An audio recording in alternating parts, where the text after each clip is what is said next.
वहीं दिल्ली के जंतर मंतर पर किसान संसद का आज आखिरी दिन है। आज खवातीन किसान संसद चलाएंगी। संसद में हिस्सा लेने के लिए दिल्ली और आसपास के इलाकों की खवातीन जंतर मंतर पर पहुंच रही हैं।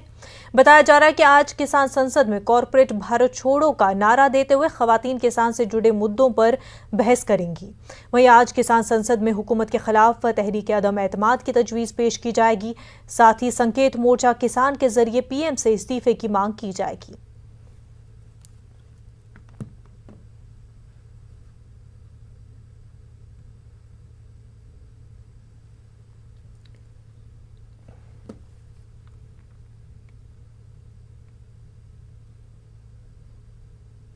दिल्ली में आज से स्कूल खुल गए हैं। केजरीवाल हुकूमत ने स्कूल खोलने की इजाज़त दे दी है।